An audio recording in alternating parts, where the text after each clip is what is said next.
हाँ, तो students, optics Hindi medium के एपिसोड नंबर 13 में हम लोग बात कर रहे हैं क्रांतिक कोण की एवं पूर्ण आंतरिक परावर्तन की। अब हम लोग बात कर रहे हैं क्रांतिक कोण की। तो क्रांतिक कोण क्या है? क्रांतिक कोण यानी क्रिटिकल एंगल, और इसे डिनोट किससे करते हैं? तो सी के द्वारा। तो सी के द्वारा क्रांतिक कोण को डिनोट करते हैं, क्रिटिकल एंगल को। अब इसको समझने के लिए हम लोग इस स्थिति को समझते हैं। अब इस स्थिति में मान लेते हैं कि ये जो एक रेखा है, एक तल जो है AB, उसके नीचे सघन माध्यम है और ऊपर विरल माध्यम है। अब हम लोग क्या करते हैं कि सघन माध्यम से प्रकाश की किसी किरण को भेजते हैं तो ये आपतन कोण बना, और ये आपतित किरण जब ये सघन से विरल माध्यम की ओर गई तो अभिलंब से दूर भागी। अब ये क्या करते हैं कि अब आपतन कोण का मान और अधिक बढ़ा देते हैं। तो आपतन कोण का मान जब और बढ़ाते हैं तो ये किरण जो है वो और अभिलंब से दूर भागेगी, और एक समय ऐसा आएगा कि ये किरण सतह पर ही चलने लगेगी, यानी ये स्थिति हो जाएगी। यानी ये किरण जो है ये क्या करने लगेगी? सतह पे चलने लगेगी।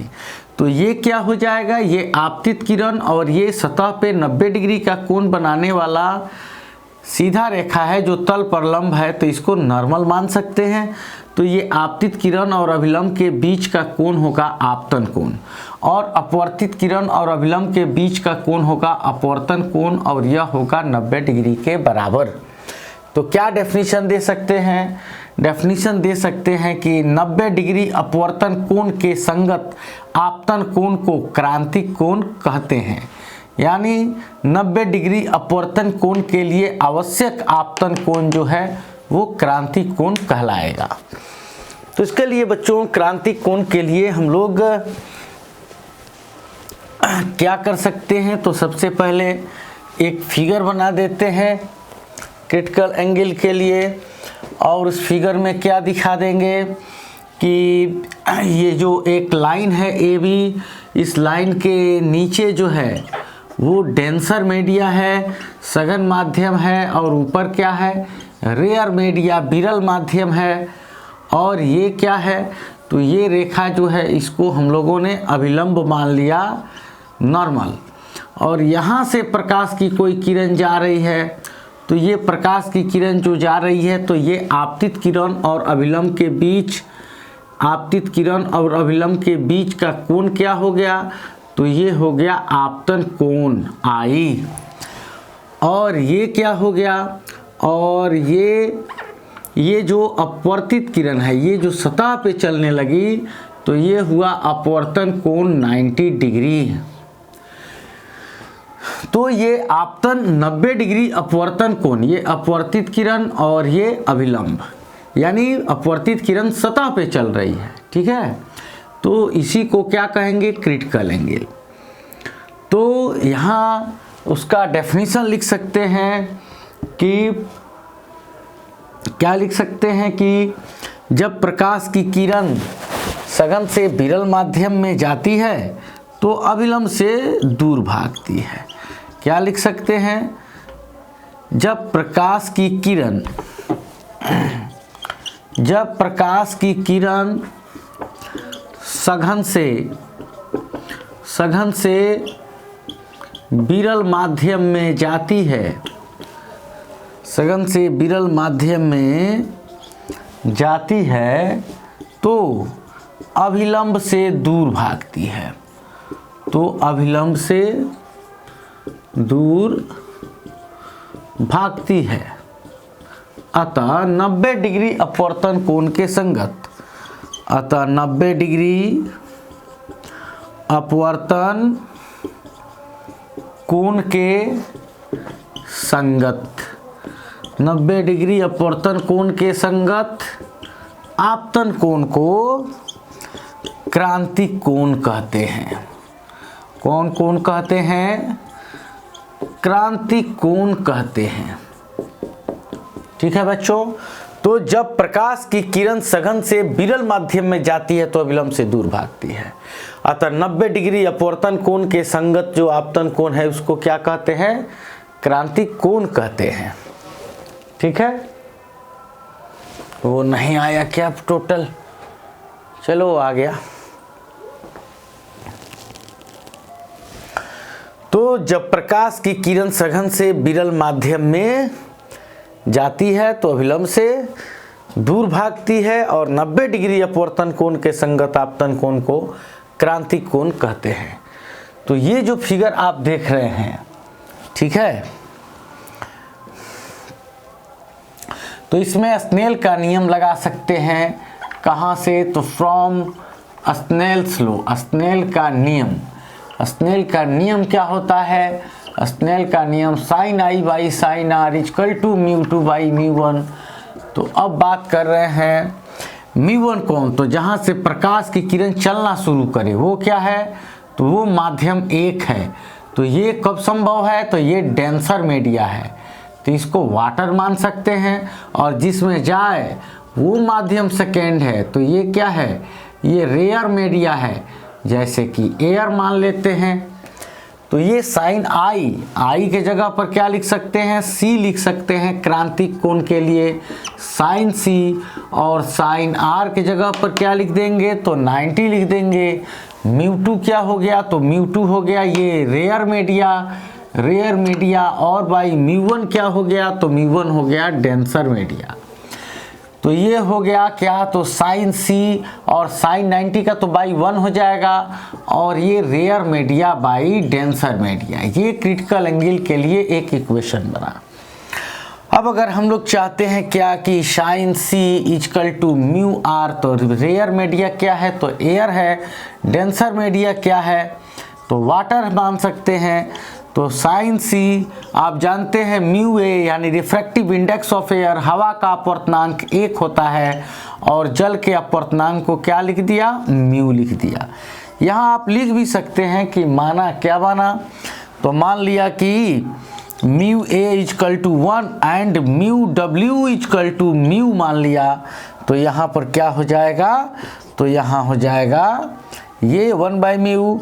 तो साइन सी इक्वल टू हुआ 1 बाई म्यू, तो सी को रोकेंगे यहाँ पर, तो इधर क्या हो जाएगा?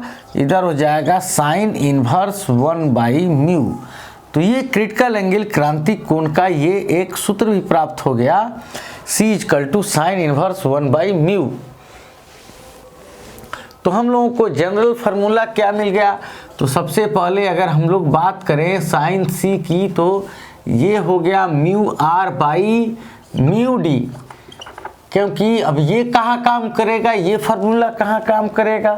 तो ये फार्मूला वहाँ काम करेगा जब जैसे कह रहा हो यहाँ पे कि ग्लास से वाटर में जा रहा है, तो ग्लास यहाँ क्या बनेगा? डेंसर, और ये रेयर। तो ग्लास से वाटर की अगर बात करें तो अगर एयर ख़त्म हो जाए तो ये वाला फार्मूला ही काम करेगा, sine C equal to mu R by mu D. ठीक है, तो वहाँ हम लोग देखेंगे। तो ये क्रांतिक कोण बनेगा कब? तो क्रांतिक कोण तभी बनेगा जब प्रकाश की किरण विरल से सघन माध्यम में जाएगी। तो बच्चों, तो यहाँ पे हम इसको लिख देते हैं क्या कि यहाँ अब हो गया क्या? तो साइन सी म्यू ए का 1 और म्यू डब्ल्यू का म्यू, ये इक्वेशन हो गया। ठीक है, क्योंकि म्यू ए बराबर क्या हो गया? 1 और mu W equal to mu. तो यहाँ क्या लिखे थे? जब प्रकाश की किरण सघन से, यहाँ लिख देते हैं विरल माध्यम में, जब प्रकाश की किरण सघन से विरल माध्यम में जाती है तो अविलंब से दूर भागती है। अतः 90 डिग्री अपवर्तन कोण के संगत, 90 डिग्री अपवर्तन कोण के संगत आपतन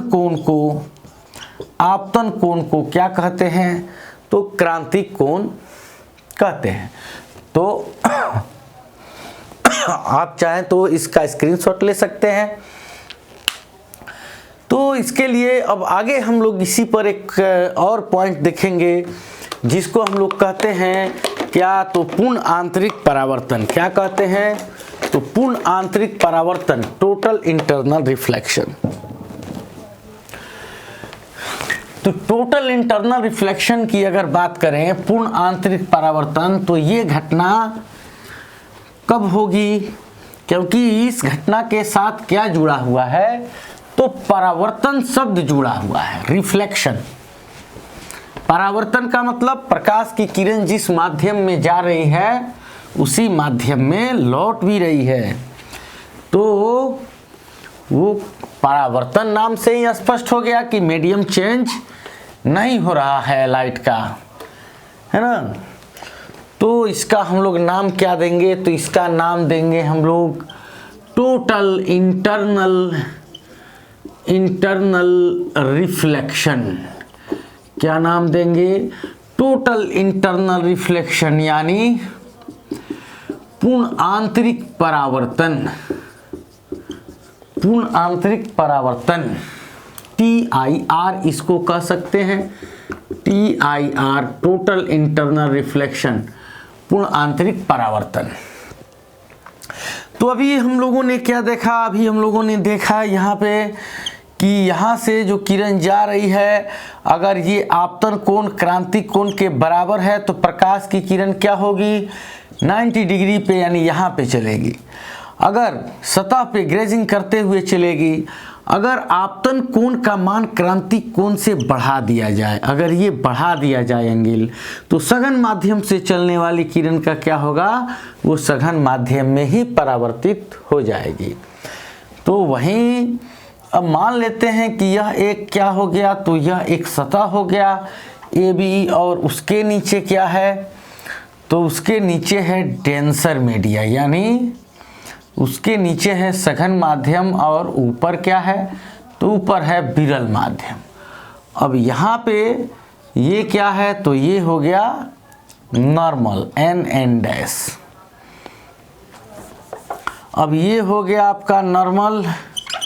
अब यहाँ से जो प्रकाश की किरण चल रही है, और ये आपतन कोण जो है यदि बड़ा है, आपतन कोण बड़ा है किससे? तो क्रांतिक कोण से। Angle of incidence is greater than critical angle. तो क्या होगा? तो सघन माध्यम से जो किरण जा रही थी वो सघन माध्यम में ही परावर्तित हो जाएगी। जितने कोण पे जा रही थी उतना ही कोण पे लौट जाएगी। 30 डिग्री का आपतन कोण, तो 30 डिग्री का ही परावर्तन कोण हो जाएगा। तो अगर इसका डेफिनेशन लिखना हो तो इसके डेफिनेशन को हम लोग कैसे लिख सकते हैं बताओ? तो ये लिख सकते हैं कि जब आपतन कोण का मान किससे बढ़ाया जाता है? क्रांतिक कोण से बढ़ाया जाता है। क्रांतिक कोण से बढ़ाया जाता है तो क्या होता है? तो सघन माध्यम से चलने वाली किरणें, तो सघन माध्यम से चलने वाली किरणें सघन माध्यम में ही परावर्तित हो जाती हैं। सघन माध्यम में ही परावर्तित हो जाती हैं, जिसे पूर्ण आंतरिक परावर्तन कहते हैं। जिसे क्या कहते हैं? पूर्ण आंतरिक परावर्तन। पूर्ण आंतरिक परावर्तन कहते हैं। तो इसका डेफिनेशन क्या हो गया कि जब आपतन कोण का मान क्रांतिक कोण से बढ़ाया जाता है तो सघन माध्यम से चलने वाली किरणें सघन माध्यम में ही परावर्तित हो जाती हैं, जिसे पूर्ण आंतरिक परावर्तन कहा जाता है। तो अब यहाँ पे आप देख रहे हैं कि ये आपतित किरण है, ये जो है ये आपतित किरण है जो सघन माध्यम में जा रही है, और यदि ये आपतन कोण बड़ा हो गया, ग्रेटर हो गया क्रांतिक कोण से, तो ये सघन माध्यम से जाने वाली किरण सघन माध्यम में ही परावर्तित हो गई। इसी घटना का नाम क्या है? पूर्ण आंतरिक परावर्तन है। यानी सरफेस से टच करके लाइट पुनः उसी में आ गई। अब इसकी शर्तें क्या हैं? What are the required conditions for total internal reflection? पूर्ण आंतरिक परावर्तन की शर्तें क्या है? यानी कौन कौन ऐसा कंडीशन है कि उसके बाद ही ये पूर्ण आंतरिक परावर्तन की घटना होगी? तो सबसे पहला कंडीशन क्या है? सबसे पहला कंडीशन है कि प्रकाश को सघन से विरल माध्यम की ओर चलना चाहिए। क्या होना चाहिए? तो प्रकाश को सघन से विरल माध्यम की ओर चलना चाहिए। विरल माध्यम की ओर चलना चाहिए। क्या विरल से सघन की ओर? नहीं, बिल्कुल संभव नहीं है, क्योंकि किरण लंब से दूर भागेगी ही नहीं। तो फर्स्ट कंडीशन कि डेंसर टू रेयर मीडिया, सघन से विरल जाना चाहिए। अगर ये जल है तो हवा में, यानी 1.3 से 1 में, या ये कांच है तो जल में 1.5 से 1.3 में, तो सघन से विरल में जाना चाहिए। और दूसरा क्या कंडीशन है कि ये जो आपतन कोण का मान है वो क्रांतिक कोण से बड़ा होना चाहिए। यानी दूसरा कंडीशन हो गया कि आपतन कोण का मान क्रांतिक कोण से अधिक होना चाहिए।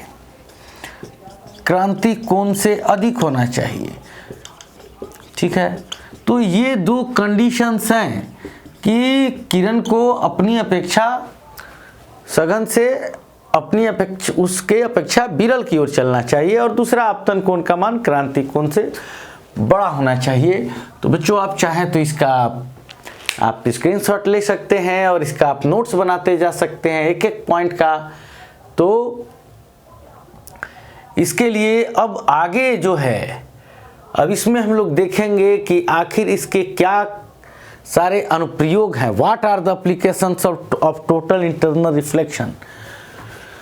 तो बहुत सारे उपयोग हैं जो है इसके टोटल इंटरनल रिफ्लेक्शन के। जैसे कि हम बात करें तो पानी के अंदर हवा के बुलबुला का चमकना, अब टूटे हुए कांच का दरार का चमकना, गैप का चमकना, मृग मरीचिका, ऑप्टिकल फाइबर, प्रकाशीय तंतु, ये सभी जो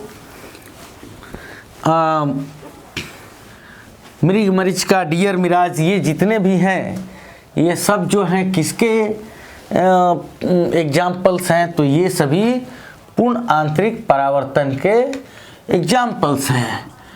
तो इसके क्या एप्लीकेशंस, यानी कौन कौन सी घटनाएं आप इसके आधार पर समझा सकते हैं? तो इसके आधार पर आप समझा सकते हैं कि वायु के बुलबुले का जल के अंदर चमकना, बुलबुले का जल के अंदर चमकना, shining of air bubbles inside water. तो जल, वायु के बुलबुले का जल के अंदर चमकना, ठीक है। और क्या बता सकते हैं? तो कांच के दरार का गैप का, टूटे हुए कांच में जो हवा के जो वो मॉलिक्यूल्स आ जाते हैं एयर के, तो कांच के दरार का चमकना लिख सकते हैं।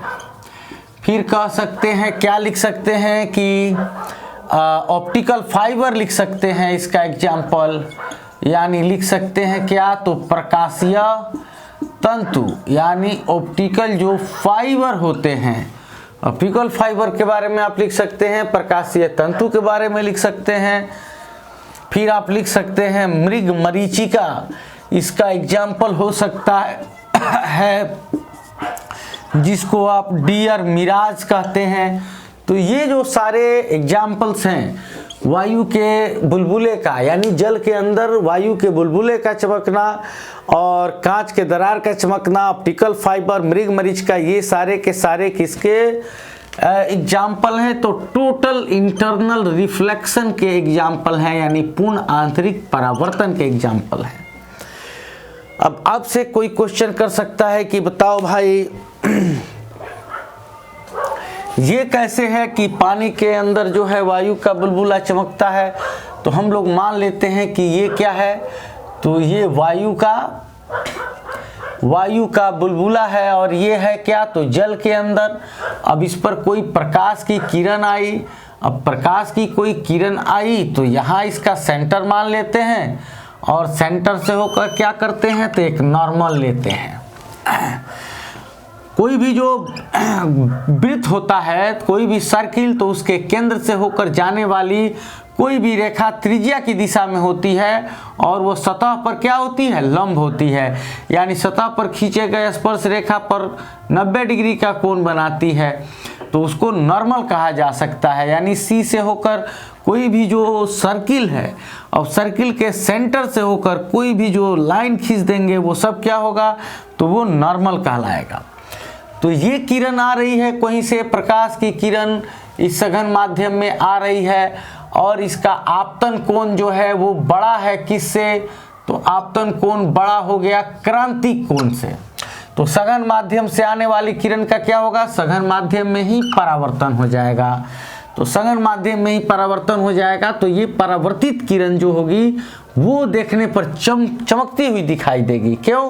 क्योंकि लाइट एनर्जी का ज़्यादा भाग इसके द्वारा ऑब्जर्व नहीं होगा, क्योंकि प्रकाश की किरण सघन माध्यम में चली ही नहीं, थोड़ी दूर तक ट्रेवल की, तब तक वो यहाँ से फिर रिटर्न हो गई। तो ये वायु जल के अंदर इस वायु के बुलबुले का चमकना किसका उदाहरण है, पूर्ण आंतरिक परावर्तन का। क्योंकि ये है आपतित किरण, और ये क्या है, तो ये है अभिलंब। तो आपतित किरण और अभिलंब, तो ये आई जो है अगर बड़ा है क्रांतिक कोण से, तो अगर 30 डिग्री क्रांतिक कोण है, अगर 40 डिग्री पे किरण आ रही है तो 40 डिग्री पे ही रिटर्न हो जाएगी। तो ये वायु का बुलबुला आपको चमकता हुआ दिखाई देगा। तो इसका आंसर क्या लिख सकते हैं कि यदि जल से चलती हुई प्रकाश की किरणें बुलबुले के सतह पर आपतन कोण क्रांतिक कोण से अधिक कोण पर आपतित होती हैं, तो उनका पूर्ण आंतरिक परावर्तन होता है।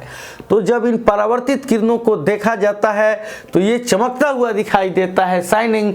इसीलिए किसी सघन माध्यम के अंदर, जल के अंदर वायु का बुलबुला चमकता हुआ दिखाई देता है।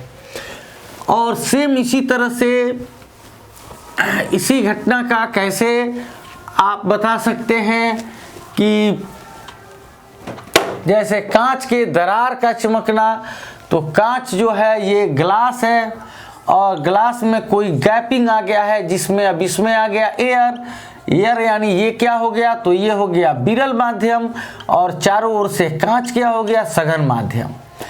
अब यहाँ से प्रकाश की कोई किरण आ रही है, और ये इसका सेंटर अगर मान लें तो ये नॉर्मल हो गया। तो यदि ये सघन माध्यम में किरण आ रही है, आपतित किरण, और ये आपतन कोण जो है, ये एंगल ऑफ इंसिडेंस आपतन कोण जो है अगर बड़ा हो गया किससे, क्रांतिक कोण से, तो सघन माध्यम में आने वाली किरण का सघन माध्यम में ही परावर्तन हो जाएगा। तो ये सघन माध्यम में ही परावर्तन हो जाएगा, जितनी कोण पे आई थी किरण उतना ही कोण पे लौट जाएगी। अब इस परावर्तित इस रिफ्लेक्टेड रे को देखा जाएगा तो ये कांच का दरार जो है चमकता हुआ दिखाई देगा। तो इसके लिए बच्चों हम लोग फिर अगला एपिसोड में देखेंगे कुछ नेक्स्ट वीडियो को।